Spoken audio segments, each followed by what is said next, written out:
Bienvenue à ce webinaire sur les droits des aînés. Je suis Liliana Mora, je suis avocate et je fais partie de l'équipe de Cliquet Justice. Cliquetjustice.ca est un site canadien d'information juridique. Sur cette plateforme gratuite, on vous offre des réponses à vos questions juridiques dans un langage clair et simple en français. Aujourd'hui, je vais vous parler de votre droit à prendre des décisions sur votre santé, votre droit à prendre des décisions sur vos biens et surtout votre droit de vivre en sécurité. Le sujet est ambitieux, alors je vais faire un tour d'horizon seulement. Je vais vous présenter les outils juridiques à votre disposition pour protéger vos droits.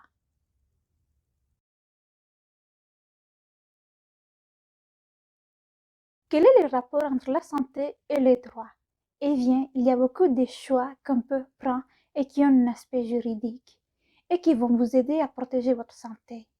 Peu importe votre âge, vous avez droit à une vie en santé. Dans certains cas, les choix à faire ne sont pas simples. Face à ces défis, il existe des solutions juridiques. Prenons tout d'abord l'exemple de Mathieu. Il est atteint de Parkinson, une maladie dégénérative. Mathieu a toujours pu compter sur son frère David, dont il est très proche. Depuis le diagnostic, il vit chez son frère. La relation de Mathieu avec sa fille est conflictuelle. La fille de Mathieu ne le visite que pour le chicaner ou lui demander de l'argent. Elle veut aussi le placer en résidence pour aînés. Mathieu refuse de quitter le domicile de son frère David. De plus, il a peur que sa fille prenne des décisions sur sa santé lorsque son état va empirer. Heureusement, dans un cas comme celui-là, il existe des solutions juridiques pour permettre à Mathieu de prendre des décisions sur sa santé. Lorsque nous sommes en santé, nous prenons toutes les décisions qui nous touchent. Par contre, à tout âge, nous pouvons perdre cette capacité de façon permanente, pour toujours ou temporairement. C'est ce qu'on appelle l'incapacité. Ces risques d'incapacité s'appliquent à tous, peu importe votre âge. Un incident, une maladie peut arriver en tout temps. En cas d'incapacité, c'est quelqu'un d'autre qui devra prendre les décisions à votre place. Heureusement, il y a des outils juridiques qui permettent de prévoir qui va décider à votre place. Qui prendra les décisions vous concernant? Même en étant en bonne santé, vous pouvez choisir d'avance quelqu'un qui prendra les décisions à votre place. Pour cela, vous devez faire ce qu'on appelle une entente de représentation. Dans une entente de représentation, vous pouvez choisir une personne de confiance et les conditions dans lesquelles elle prendra des décisions sur votre santé. À la demande de quelqu'un, un tribunal peut, lorsqu'un proche accepte de prendre les décisions pour vous, les nommer comme votre représentant. Sinon, c'est une agence du gouvernement, le Public Guardian and Trustee pour la Colombie-Britannique, qui prend la décision. Quand va faire une entente de représentation? Vous pouvez faire votre entente vous-même. Vous pouvez vous rendre pour ce faire sur le site du gouvernement gov.bc.ca pour trouver des gabarits en ligne. Il est aussi recommandé de consulter un avocat ou un notaire. Alors, en général, pour recevoir des traitements, il faut votre consentement. Mais vous ne pouvez pas donner votre consentement lorsque vous êtes en incapacité. Malgré tout, dans certaines situations d'urgence, il peut arriver qu'un médecin ou un professionnel de la santé doit prendre une décision très rapidement. Il y a alors 3 scénarios possibles. Lorsque vous êtes capable et que vous savez que votre état peut se détériorer, vous pouvez donner des instructions en avance au médecin. Un proche peut prendre la décision, par exemple votre conjoint ou votre enfant s'il est majeur. Enfin, dans certains cas, c'est le médecin qui prendra la décision. Être placé dans une résidence pour aînés. On va se poser quelques questions sur le sujet, toujours avec une dimension juridique. D'abord, qu'est-ce qu'on attend par résidence pour aînés? C'est un immeuble dans lequel vous pouvez résider si vous êtes aîné. Il existe des résidences adaptées selon votre niveau d'autonomie. Vous avez accès à des repas, des soins et des activités sociales, selon les cas. Il existe des résidences publiques gratuites et des résidences privées payantes. Quand est-ce que c'est nécessaire? C'est nécessaire lorsqu'une personne a besoin de soins médicaux et d'une surveillance médicale fréquente. C'est aussi nécessaire lorsqu'une personne est plus autonome, par exemple lorsqu'elle a besoin de se nourrir. Vous pouvez choisir de déménager dans une résidence volontairement, Pour être placé dans une résidence publique, cependant, il faut une recommandation d'un professionnel de la santé. Une des questions qui se pose souvent, est-ce que quelqu'un peut me forcer d'être placé? La réponse est ça dépend. On ne peut pas vous forcer à être placé parce qu'un membre de votre famille le souhaite. Pour être placé contre sa volonté, il faut l'avis d'un médecin. Revenons au cas de Mathieu, notre personnage du début. C'est un homme atteint de Parkinson qui vit avec son frère David. Il a peur que sa fille, avec qui il entretient une mauvaise relation, prenne des décisions pour lui. D'ailleurs, elle veut le placer dans une maison d'hébergement. Mathieu peut continuer de vivre avec son frère David tant qu'il n'a pas besoin de soins continus et qu'il est autonome. Il peut consulter un médecin au besoin pour vérifier son état de santé. Aussi, il peut commencer la planification et s'informer sur les hébergements si jamais sa maladie s'aggrave. De plus, il peut choisir son frère comme la personne qui prendra les décisions sur sa santé en cas d'incapacité. Pour cela, il suffit de faire une entente de représentation. Il sera alors représenté par son frère David qui prendra les décisions à sa place sur sa santé.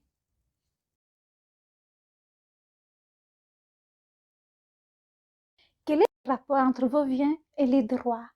Nos biens, c'est les choses qu'on possède. C'est le résultat de nos efforts tout au long de notre vie.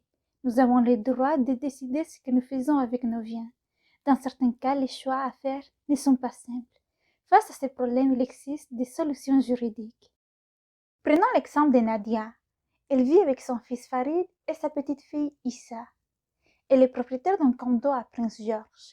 Avec sa pension, elle paie les factures comme l'électricité et l'assurance auto. Ils vivent tous avec un budget très serré. Il y a 12 ans, Nadia a été diagnostiquée de cancer. Elle a suivi un traitement intensif et elle était placée en coma. Pendant ce temps, elle n'a pas pu faire les paiements et l'électricité avait été coupée 3 semaines. Récemment, le cancer est réapparu et elle doit bientôt subir le même traitement. Nadia a peur de se retrouver dans le coma encore une fois. De plus, elle se demande ce qui arrivera à sa famille si jamais elle ne gagne pas sa lutte contre le cancer. Encore une fois, il y a des outils juridiques à sa disposition pour protéger les droits de Nadia. Lorsque nous sommes en santé, nous prenons des décisions sur nos vies tout le temps. Par contre, nous ne pouvons perdre notre capacité de prendre ces décisions de façon permanente, pour toujours ou temporairement. Tout comme pour votre santé, dans un tel cas, c'est quelqu'un d'autre qui devra prendre les décisions à votre place. Il y a heureusement des outils juridiques qui vous permettent de prévoir qui va décider à votre place. Attention, une personne peut être capable de prendre une décision sur votre santé, alors que ce sera une autre qui prendra celle sur vos biens. Le contraire est tout aussi vrai. Qui prendra les décisions vous concernant? Vous pouvez choisir d'avance quelqu'un qui prendra les décisions à votre place lorsque vous êtes en bonne santé. Pour cela, vous devez faire ce qu'on appelle une procuration relative aux biens. Dans une procuration relative aux biens, vous choisissez une personne de confiance et les conditions dans lesquelles elle doit prendre les décisions. Lorsque vous ne choisissez personne, une tutelle peut être mise en place. Pour le faire, il faut que quelqu'un en fasse la demande. Lorsqu'un proche accepte de prendre les décisions pour vous, il peut devenir administrateur, Committee of Estate. Sinon, une agence du gouvernement, le Public Guardian Authority, prendra les décisions à votre place. Comment faire une procuration vous-même? Consultez le site du gouvernement gov.bc.ca pour trouver des gabarits.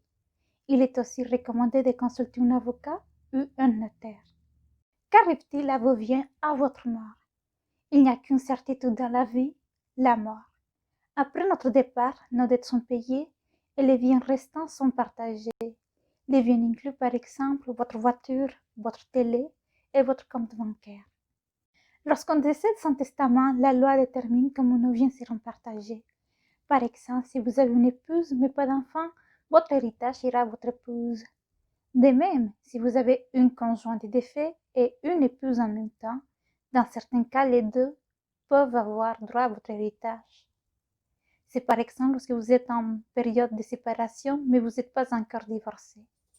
Le testament est un document juridique dans lequel vous précisez comment vous voulez que votre héritage soit distribué à votre mort. Vous décidez comment partagez votre héritage et qui sera l'exécuteur testamentaire executor, donc la personne chargée de faire exécuter votre volonté. Attention, la loi peut quand même prévoir des exceptions. Comment faire un testament? Vous pouvez faire votre testament vous-même.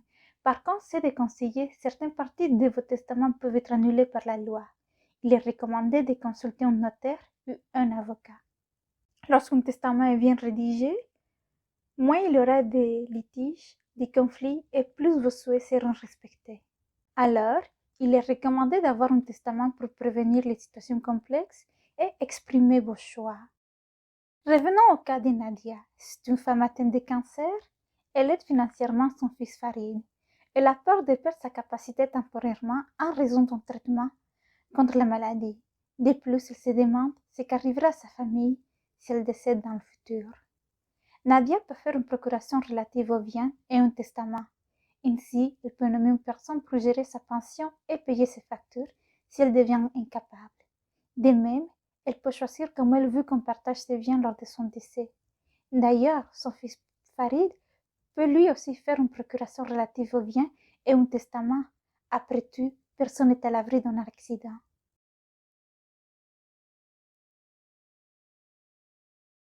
Votre sécurité, votre droit.